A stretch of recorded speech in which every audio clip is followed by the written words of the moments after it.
ಓಂ ಶಾಂತಿ. ನಿಮಗೆ ಖುಷಿಯಾಗಬೇಕು, ದುಃಖ ದೂರ ಮಾಡುವಂತಹ ತಂದೆ ನಮ್ಮನ್ನು ಸುಖಧಾಮಕ್ಕೆ ಕರೆದುಕೊಂಡು ಹೋಗಲು ಬಂದಿದ್ದಾರೆ. ನಾವು ಸ್ವರ್ಗದ ದೇವತೆಗಳಾಗುತ್ತೇವೆ.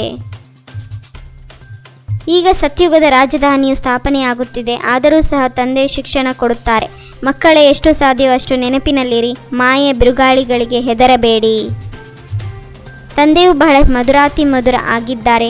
ಅವರಿಂದ ಸ್ವರ್ಗದ ಆಸ್ತಿಯು ಸಿಗುತ್ತದೆ. ಆ ಖುಷಿಯು ಹೃದಯದಲ್ಲಿರಬೇಕು. ಅವರೇ ಶಿಕ್ಷಕರು ಆಗಿದ್ದಾರೆ. ಈ ಚಕ್ರವು ಹೇಗೆ ತಿರುಗುತ್ತದೆ, 84 ಜನ್ಮಗಳನ್ನು ಹೇಗೆ ಪಾರು ಮಾಡುತ್ತೇವೆ, ಇದೆಲ್ಲ ರಹಸ್ಯವನ್ನು ಸಾರ ರೂಪದಲ್ಲಿ ತಿಳಿಸಿಕೊಡುತ್ತಾರೆ ಮತ್ತು ಜೊತೆಯಲ್ಲಿ ಕರೆದುಕೊಂಡು ಹೋಗುತ್ತಾರೆ. ತಂದೆಯು ತಿಳಿಸುತ್ತಾರೆ, ಮಧುರಾತಿ ಮಧುರ ಮಕ್ಕಳೇ, ಮೊದಲನೆಯದಾಗಿ ತಂದೆಯನ್ನು ನೆನಪು ಮಾಡಿ. ಚಕ್ರವನ್ನು ನೆನಪು ಮಾಡಿ ಸಾಕು. ಇದು ಕಷ್ಟವೇ? ಎಷ್ಟೇ ಸಂಕಲ್ಪ ವಿಕಲ್ಪಗಳು ಬಿರುಗಾಳಿಗಳು ಬರಲಿ, ಇಡೀ ರಾತ್ರಿ ಸಂಕಲ್ಪಗಳಲ್ಲಿ ನಿದ್ರೆ ಹೊರಟು ಹೋದರೂ ಸಹ ಹೆದರಬಾರದು. ಧೈರ್ಯದಿಂದಿರಬೇಕು. ನೀವು ತಂದೆಯನ್ನು ಎಷ್ಟು ನೆನಪು ಮಾಡುತ್ತೀರೋ ಅಷ್ಟು ಪವಿತ್ರರಾಗುತ್ತೀರಿ. ಪವಿತ್ರರಾಗಿ ಹೋದಾಗ ಶಿಕ್ಷೆಯನ್ನು ಅನುಭವಿಸುವುದಿಲ್ಲ. ಶಿಕ್ಷೆ ಅನುಭವಿಸಿದರೆ ಪದವಿ ಕಡಿಮೆಯಾಗುತ್ತದೆ. ಅನೇಕ ಮಕ್ಕಳು ನೆನಪೇ ಮಾಡುವುದಿಲ್ಲ. ಬೇಸರವಾದಾಗ ಬಿಟ್ಟು ಬಿಡುತ್ತಾರೆ. ಯುದ್ಧ ಮಾಡುವುದೇ ಇಲ್ಲ. ಆಗ ತಿಳಿದುಕೊಳ್ಳಬೇಕು, ರಾಜಧಾನಿಯು ಸ್ಥಾಪನೆಯಾಗಲಿದೆ. ಚಕ್ರವು ಸುತ್ತುತ್ತಲೇ ಇರುತ್ತದೆ, ಎಂದೂ ನಿಂತು ಹೋಗುವುದಿಲ್ಲ. ಈ ಬೆಹದಿನ ನಾಟಕವು ನಿಧಾನವಾಗಿ ನಡೆಯುತ್ತದೆ. ಕ್ಷಣ ಪ್ರತಿ ಕ್ಷಣ ಕಳೆಯುತ್ತಾ ಇರುತ್ತದೆ. ತಂದೆಯು ಕುಳಿತು ಒಬ್ಬೊಬ್ಬರನ್ನು ಇವರು ತಂದೆಯನ್ನು ಎಷ್ಟು ನೆನಪು ಮಾಡುತ್ತಾರೆ, ಎಷ್ಟು ಜ್ಞಾನವನ್ನು ತಿಳಿದುಕೊಂಡಿದ್ದಾರೆ, ಅನ್ಯರಿಗೆ ಎಷ್ಟು ತಿಳಿಸುತ್ತಾರೆಂದು ನೋಡುತ್ತಾರೆ. ಕೇವಲ ತಂದೆ ಪರಿಚಯ ಕೊಡಿ. ಮಕ್ಕಳ ಬಳಿ ತಂದೆಯ ಬ್ಯಾಡ್ಜ್ ಅಂತೂ ಇದ್ದೇ ಇರುತ್ತದೆ. ಯಾವುದೇ ಧರ್ಮದವರು ಬಂದರೂ ಅವರಿಗೆ ಹೇಳಿ.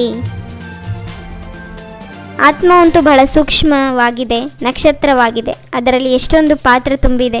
ಆತ್ಮವು ವಿನಾಶವಾಗುವುದಿಲ್ಲ. ಆತ್ಮವು ಕ್ಷೀಣಿಸುವುದಿಲ್ಲ, ಬೆಳೆಯುವುದೂ ಇಲ್ಲ. ಶ್ರೇಷ್ಠಾತಿ ಶ್ರೇಷ್ಠ ಶಾಂತಿಧಾಮದಲ್ಲಿರುವಂತಹ ಶಾಂತಿ ಸಾಗರ ತಂದೆಯಾಗಿದ್ದಾರೆ. ನಾವು ಸಹ ಅಲ್ಲಿ ಮಧುರ ಮನೆಯಲ್ಲಿ ಇರುವಂಥವರಾಗಿದ್ದೇವೆ.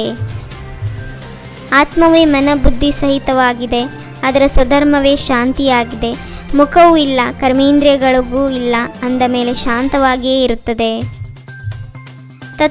ತತ್ವಗಳಲ್ಲಿ ಮಣ್ಣು ಮಣ್ಣಿನಲ್ಲಿ ಸೇರಿ ಹೋಗುತ್ತದೆ. ನಂತರ ಪ್ರಪಂಚವು ಸತೋ ಪ್ರಧಾನವಾಗುತ್ತದೆ. ನೀವೇ ಶ್ಯಾಮನಿಂದ ಸುಂದರರಾಗುತ್ತೀರಿ. ಸದಾ ಸುಂದರನು ಒಬ್ಬ ಯಾತ್ರಿಕ ಮಾತ್ರ ಆಗಿದ್ದಾರೆ. ಬ್ರಹ್ಮನೂ ಶ್ಯಾಮ ಮತ್ತು ಸುಂದರ ಆಗುತ್ತಾರೆ.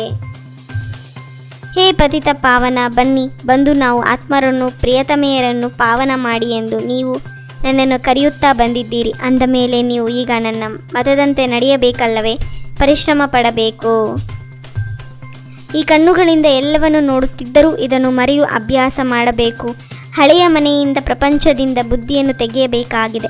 ಹೊಸ ಮನೆಯನ್ನು ನೆನಪು ಮಾಡಬೇಕು. ಜ್ಞಾನ ಸ್ನಾನ ಮಾಡಿ ಸುಂದರ ದೇವತೆಯಾಗಬೇಕು.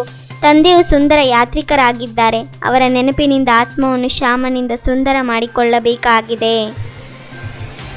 ಮಹಾದಾನಿಯಾಗಿದ್ದು ವಿಶಾಲ ಹೃದಯದಿಂದ ಖುಷಿಯ ಖಜಾನೆಯನ್ನು ಹಂಚುವಂತಹ ಮಾಸ್ಟರ್ ದಯಾ ಹೃದಯಿ ಭವ. ಯೋಗದ ಶಕ್ತಿಯ ಮೂಲಕ ಪ್ರತಿ ಕರ್ಮೇಂದ್ರಿಯಕ್ಕೆ ಆದೇಶದಲ್ಲಿ ನಡೆಸುವವರೇ ಸ್ವರಾಜ್ಯ ಅಧಿಕಾರಿಯಾಗಿದ್ದಾರೆ. ಓಂ ಶಾಂತಿ. 21 ಜನ್ಮಕ್ಕಾಗಿ 21 ಪರಮಾತ್ಮನ ಮಹಾವಾಕ್ಯವನ್ನು ಆಲಿಸಿ ತಮ್ಮದೇ ಆದಂಥ ಈ ಚಾನಲ್ಗೆ ಲೈಕ್ ಮಾಡಿ, ಶೇರ್ ಮಾಡಿ, ಸಬ್ಸ್ಕ್ರೈಬ್ ಆಗೋದನ್ನು ಮರೆಯಬೇಡಿ. ಓಂ ಶಾಂತಿ.